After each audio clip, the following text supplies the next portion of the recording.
Hello, I'm Ed Grudier, the director of the Center for Cross-Cultural Mission, bringing you today's Mission Spots. You may have been expecting Tim to be doing this, but he's feeling a bit crook today, so we're modeling what we teach often in missions, teamwork. Earlier in the semester, Tim spoke briefly about the Lausanne gathering in Korea that took place last semester. And in case you've forgotten, this was the fourth Lausanne conference, Congress. The previous ones were in 1974, 1989, and 2010. But this was the largest of the four. There were 5,000 Christians from 200 different nations that met in Incheon, South Korea, and another 5,000 joined online.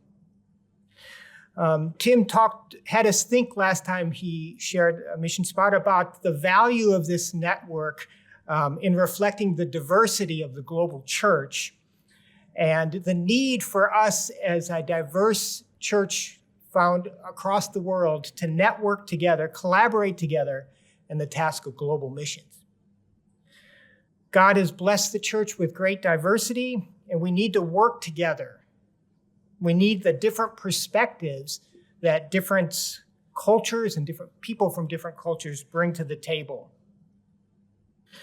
But one challenge that the Lausanne movement has had throughout the years is maintaining focus in the midst of this great diversity that it consists of. People from different parts of the world with different experiences, coming from different cultures. Well, they tend to see things differently, and that can at times present some challenges. At the first Lausanne gathering in 1974, the hot button issue was the relationship between evangelism and social action. There were vastly different perspectives on these two issues, different opinions on how these two dimensions of Christian faithfulness should be expressed in global missions. People from Latin America had very different perspectives than people from the United States. And thankfully, a few Aussies jumped in and they helped bring some perspective to the issue and made some good contributions to the discussion. It would be far too simplistic at this stage to say that that issue's been resolved, but the Lausanne movement helped facilitate good, healthy discussion and helped stretch people to have hopefully a more biblical perspective on the balance between these two. Since 1974, the Lausanne Conference has consistently affirmed that evangelism is primary because our chief concern is with the gospel, that all people may have the opportunity to accept Jesus Christ as Lord and Savior. The importance of this balance was evident in the theme of the most recent Lausanne meeting in Incheon. Let the church declare and display Christ together. It's true that there's a risk of losing the necessity and importance of a clear proclamation of the gospel when people start to speak about specific issues, all the different needs around the world, and they're particularly passionate about that need they're speaking about. There were a few times in this most recent Congress that this happened, but on the whole, Lausanne does a good job of holding the balance and emphasizing the centrality and the priority of evangelism in mission. However, I think there was still just a little bit of fuzziness at the most recent Congress, and we need to be aware of what that fuzziness was. Part of it was evident from the very beginning with the people that were invited to it. They had a goal that of the people invited, 25% would be young or emerging leaders, 40% would be women, and 40% from secular workplaces. Now, I'm not great at math, but that comes to 105%. But I'm not quite sure what the deal was there. But they wanted 40% of people from secular workplaces, meaning those that were not in vocational ministry.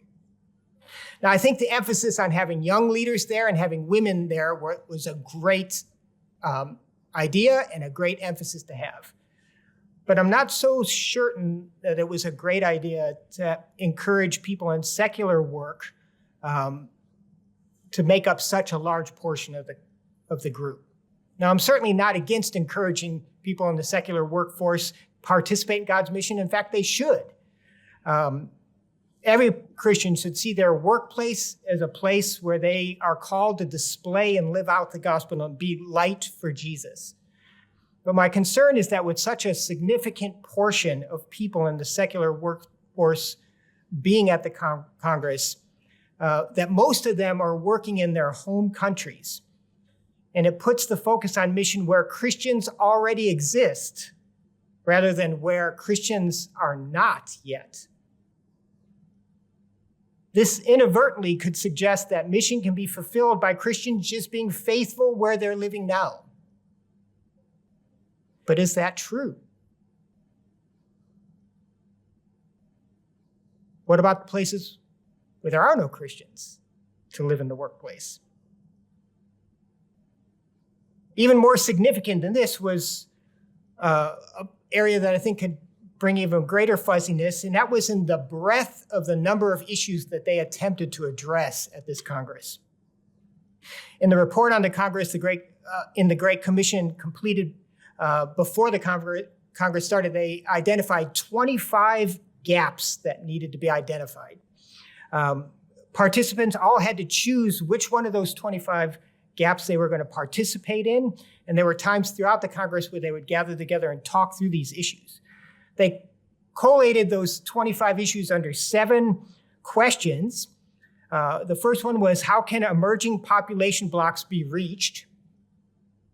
What is ministry in a digital age? What does it mean to be human? What is polycentric mission? How can spirituality and holiness define missions? What is community? What is our influence on society? And all of those 7 questions had subpoints under them. Now, these are all important issues for the global church to talk about. We need to wrestle with them. But I'm concerned about what got buried in one of those 25 points. It was under the very first question, how can emerging population blocks be reached? And under point number 6 under that point was least reached peoples. Are least reached peoples for global missions really just one of 25 points of concern? Or is it the point of concern? And if it is, does it get lost in the shuffle of the 25 areas? Now, these least reached people, we're talking about over 3 billion people. And to that 3 billion people, we're sending a tiny portion of our global missionary force to reach them. You can see it on the slide up there. There's a real danger with all these issues being explored that the needs of the unreached get lost in all the issues. We need to keep proclaiming the gospel, and we need to keep facing the challenge that we have 42% of the world's population that will likely live and die without ever having the chance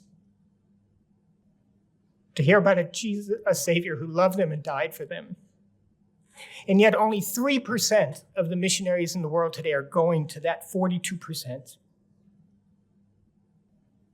We can't lose that focus. We can't lose that perspective, that reality, that mega gap that exists between those who have the gospel and those who have virtually no access to it at all.